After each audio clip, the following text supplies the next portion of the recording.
Well, welcome back, everybody, to Season 3, Episode 2 of The Chosen, and our Fireside Chat.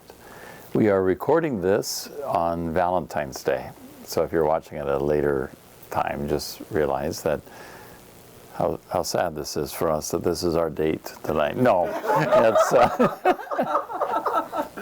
it's a great thing because we are celebrating the fact that Jesus loves us, and this episode is wonderful for expressing his real love and care for a number of his disciples tonight. So we hope you enjoy it.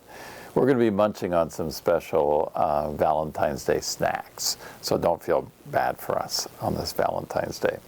We'll introduce you to our guests here after the show, where we'll have a little fireside chat. So enjoy episode 2.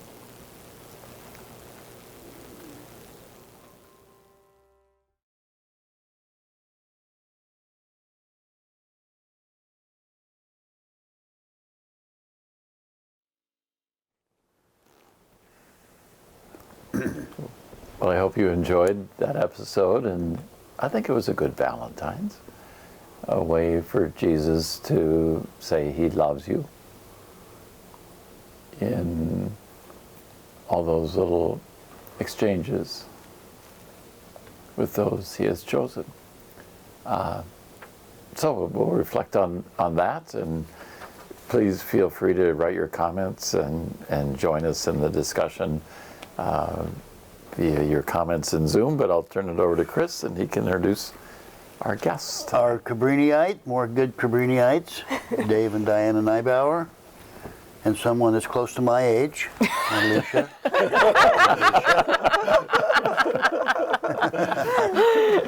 So, that was a lot to unpack. I know Ann's going to be mad at me, but that's my favorite episode. She says I say that every episode. That was my favorite episode. Thoughts? Yeah, I think... I know there's lots, but... there is a lot, but I think the ending really solidified it for me with Jesus' talk with little James. That just, to me, that there's a lot of powerful scenes, but that one was the explanation of why we suffer and having faith through suffering and how powerful that is. It's just a great reminder. And they did it in such a way that it makes you feel like, okay, I got to suck it up a little bit. Yeah, that scene could have been the entire episode and be just as So powerful. Yep. Right. You know, once he sent them, like, you're going to go, here's your assignments, here's you're going to go, I thought, you know what, first time I saw that, I thought, that's going to be the ending. And I thought, this is a pretty good episode. And then they put that on there, and I thought, okay, that just made it a great episode. Yep. Yeah, and there's struggles with being sent, which is, I think, what all of us do when we feel God calling us to, come on, I need you to do this. You got the wrong person. You know, I can't do this. I haven't learned enough yet. I have a limp. There's something wrong with me. I could never do that. So it's beautiful for that witness value. And I think the way he paired them up, maybe not not who they wanted to be with, but sometimes in life you're thrown in with people that you're not sure about, but it ends up being a beautiful experience and you learn so much from that person that you didn't expect, you know? Right. Yeah. I think the other part of that scene with little James is, you know, we're all handicapped. He said, you know, you think your limp is bad, what about Peter's temper? Yeah. Come on. Yeah. You know, we've all got our issues, you know. Right. But that was just a crazy good scene. I know. You know, sometimes we forget about that, about just how we conduct ourselves, no matter what the situation is, a testament to other people. That was just such a good reminder of that. It really was. Yeah, I also think, so that scene did a beautiful job of just showcasing our humanity and how we struggle with our feelings of inadequacy. But in the beginning, the reconciliation with Matthew and his family was just very also powerful. so real. Just like, oh yeah, I could literally see myself having that conversation with my family. And how hard and difficult that would be, but then also seeing the beauty of that. And you don't know that when you go into it. You're just like, oh my gosh, this is going to be terrible. These people disowned me. And having to go through that experience in a really vulnerable way. And just such beauty that came from that. Yeah. That was a great scene. Where he like kind of gave up his nervousness and he put his cloth down, hugged his mom back. You know, as a mom, you just see the love between a mom and a son. I think we can all relate to that because we've probably all, maybe not Diana, but all the rest of us have disappointed our parents at one time or another. Not you. when you have to, they confront you, and then you bare your soul like, this is why I did it, and I was wrong, and then they forgive you. Oh man, that's nothing like a hug from your parents after you're screwed up. Yeah, really. Well, and I think too that when his mom said, Matthew, he chose you. Right. You know, that was wow. Yeah. We can all relate to that.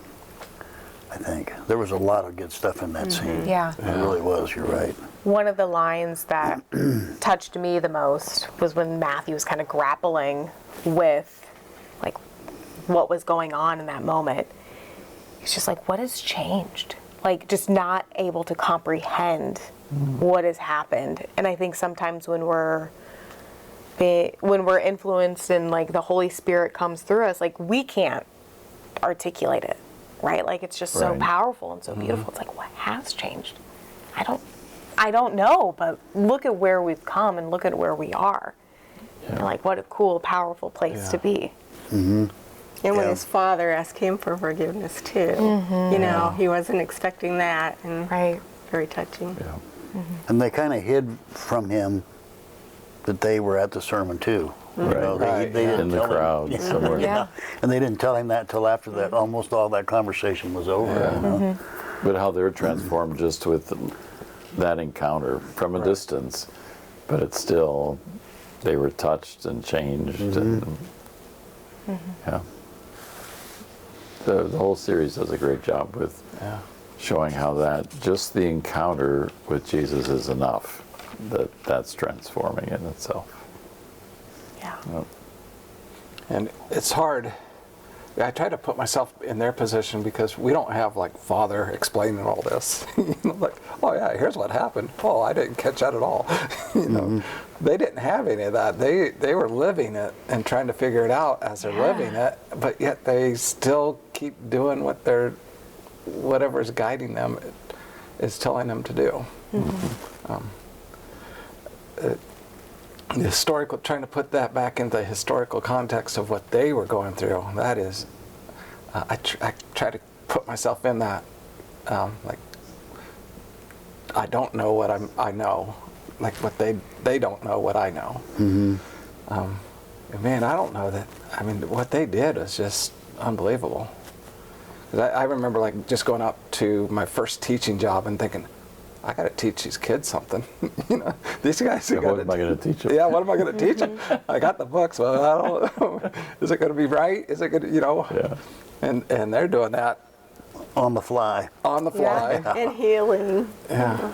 And still affects us to this day. Yeah. And none of you are what you were.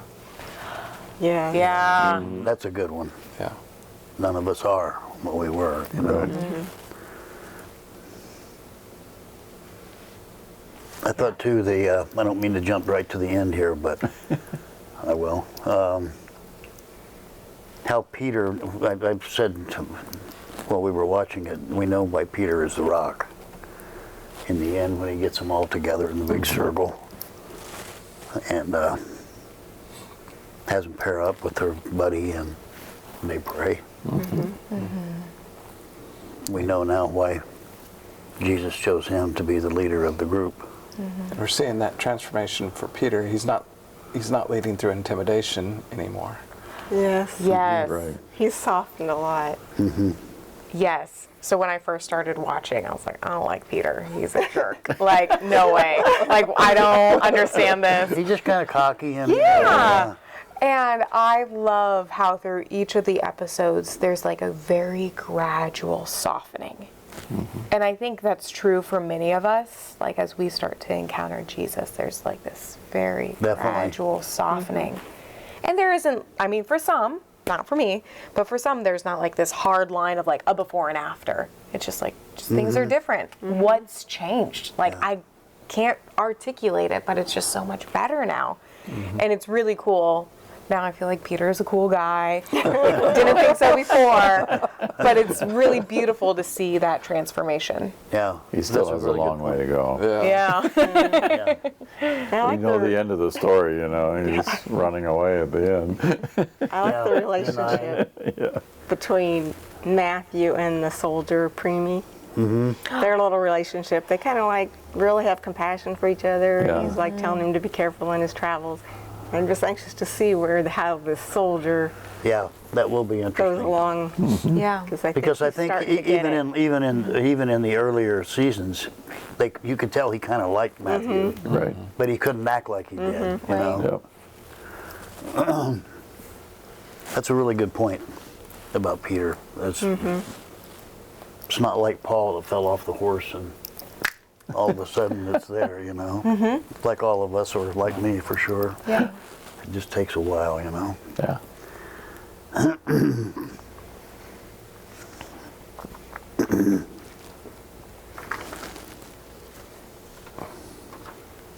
Another powerful was when Jesus kind of revealed to them that they will eventually like put their life on the line for him. You know, that was very powerful for me too. I think it's good too that, you know, when he's explaining to them what's going to happen, and they're just like befuddled. What? No extra clothes?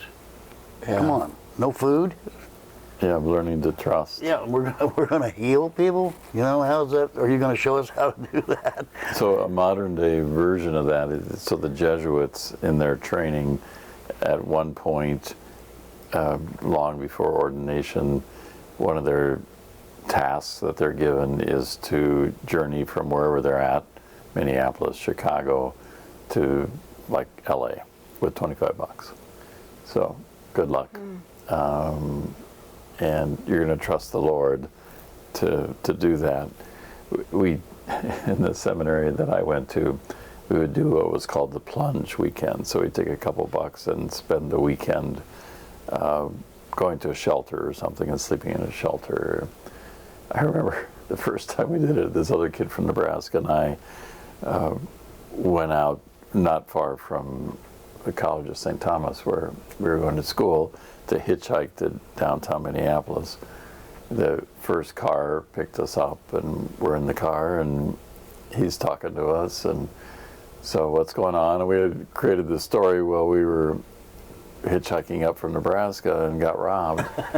And so now we don't, you know, we're just kind of struggling. And he said, oh, I feel so bad for you. You can stay in my apartment. I'll help you out. Like the very first person who picked us up. No. We have to live on the street.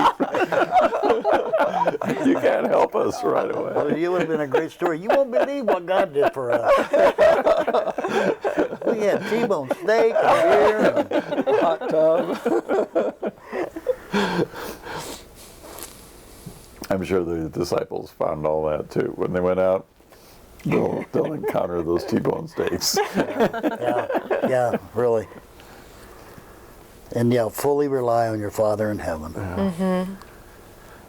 And Jesus says, imagine the story you will have. Wow. I think that's his talk with little James. Yeah. There's just so much in that discussion right there. Yeah. I mean, every sentence is Every sentence is Yeah, important. I yeah. started writing down the important ones, then after about, Yeah, I right. get the Two whole lines Got the whole Yeah. script written down. Yeah. just tell them the whole thing was good.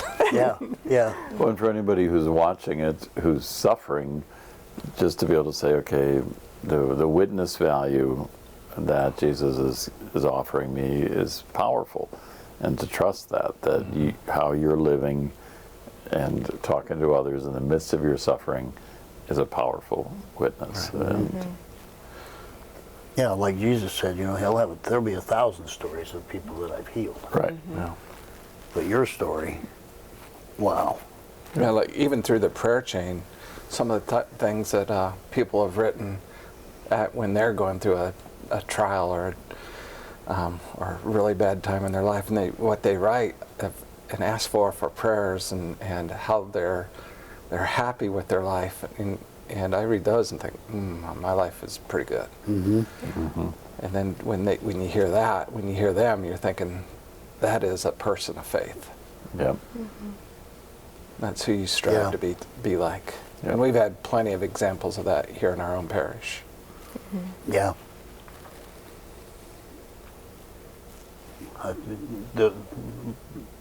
What he brings up from Job, the Lord giveth, the Lord taketh away. Blessed be the Blessed name of the be Lord. the name of the Lord. That's something we should all remember. That's a great biblical quote. It is. And their constant use of the Psalms too, I really like, because that would have been part of their prayer, and that they had them memorized, because they didn't have books. Books were very expensive, so that's the way you did your prayers. They're all memorized. So like that final scene where they're all praying the Psalm. That was really powerful, I thought. Any questions there? No, you guys are covering them right. As people are asking, some people were commenting about giving up your lives for the kingdom of God, and how do you embrace that? We talked about that a little bit, and then Matthew's father, they heard Jesus, and Matthew didn't realize that until his father told him that. We heard him too. I wrote something here I can't read. I bet it was really good. But I can't read my writing. I'm not kidding. Anything else? I like as well the development of relationships within the group, because that's part of any community. It's like the group of women staying together and their kind of enjoyment of each other's company and teasing her about the relationship with Thomas, and all those with the guys too, the growing relationships and friendships that they're developing, because they're having to work with each other and travel together. So But it's kind of cool too. Speaking of Thomas, when Jesus tells him where he's going, and then he figures out, oh, he's sending me down where Dad is, right. and he's like, okay. He knows everything. Well, and that is a low-key way of, I feel like, Jesus revealing better things, right? Like, you have to give things up in order for something better. You're like, oh, geez, I have to give up this time that I could have with Rima. But unbeknownst to him, Jesus Right. has something great in store for him. Right. One of the lines that struck out to me when Jesus was talking to his disciples, is he said, another way to look at it is my way. Which I just think is such a beautiful reminder of, I have my own tunnel vision of how I view the world, how my friends view the world, and then to take yourself out of that perspective and look at things in a different lens. Like, oh yeah, this could be really great. This could be really And beautiful. to trust Jesus' way, because the only way I think for any of us to realize it works, it makes sense, is to live it. Because most of the time we're looking at that, and that's too crazy, Jesus, I'm not going to do that. Yeah. That's way beyond what human beings are capable of doing. But no, try it, live it, and see what happens. To trust that. The quote for me would be, "You are set aside for something special." I think we all need to be reminded of that. I mean, every one of us, no matter what you think your position in life is, you have done something or will do something special with your life. Yeah. You know, I think it's funny too that when he's going over with the disciples, what's going to happen? I'm going to send you out, and you know, he tells them nothing really good. Right. You'll be hated. Yeah. You know, back to you can't take any clothes. I mean, how blown away they had to be by, like, gee, thanks, Jesus. I really appreciate that. But then he realized the trust. They're starting to get it. You know, they're like, oh, okay. It's, you know, he's saying this, and we know that what he says is a real deal. You know. But it would be tough for me to buy into something like that. You'll be hated, you know, you're going to be persecuted, you're not going to have any money, you're not going to have any clothes. Whew. Talk about some faith. Yeah. And when he told them they'd be able to heal, and I can't remember which one of them was like, I don't feel any different. Right. How am I going to be able to do that? Yeah, yeah. So I'll tell you, that's the way it is right after ordination too, because you get ordained and then afterwards, like, okay, I should feel different. I should be holier now, but I don't feel any different at all. That's a great point, Father. That's right. That's a really good point. It's the power of the Holy Spirit. That's it. Right. Yeah. That's it. Trust it. Yep. That's it. One of the things I'm thankful for, because I really never tried to imagine what the Roman authorities must have been struggling with as these crowds are following Jesus. I'm sure as they're portraying it, it was taking place, that they were keeping an eye on, okay, you got 5,000 people showing up for an event, just like here in the city of Omaha. 5,000 people show up, the cops are going to show up because you can't just have 5,000 people show up. So how they're perceiving it and what they're thinking about it, and that just continues to increase in tension and escalate until his crucifixion. So, but don't you think that they probably think, well, pretty soon he's going to have an army, and they're going to kick our, you know what, and this is going to be takeover Rome time. Even the disciples are something of that. We're forming an army, right? Right. Yeah. No. Yeah, he says not yet. Right. Not yet. Different kind of army. Well, yeah, we'll have an army. Anything else over there? Janet's talking about the reality that little James is in real life disabled, Yeah. and it touched his heart, and it touched her heart, and all the, what did you say there? Jesus is telling him he will be healed. It's just a matter of time. That is for real. Yeah. Well, he tells him when he gets to heaven, he'll leap like a deer. Yeah, that's I'm just. still having a hard time with Judas from last week and this week. You just want to say, no, don't give him any authority. Yeah, you give him the purse, and which is true. He handled the purse. Yeah. Yeah, and you're right. We were like, no, not him. Give it to somebody else. Matthew, you do it. Keep the money, Matthew. But Judas went out and healed. I mean, who was his partner? Didn't He had a partner. He went out and healed, and he got the graces to do all of that. Didn't Judas with Peter? Weren't they the first two? Yeah. Yeah. Forget about the good that he did. Yeah, Well, he was a faithful follower up until the very end. Well, when you explained last week that Judas thought he was doing something right because he thought everybody was going to rise up. Right, the scholars speculate that he, because he just had entered Jerusalem, the big, everybody proclaiming him as king, and scholars think, well, maybe one of the things he might have been thinking is if they just arrest him, then the people will rise up. French Revolution kind of thing. The people will rise up, and they just need a trigger, need a flashpoint, and then they'll make him king. But it doesn't go that way at all. Right.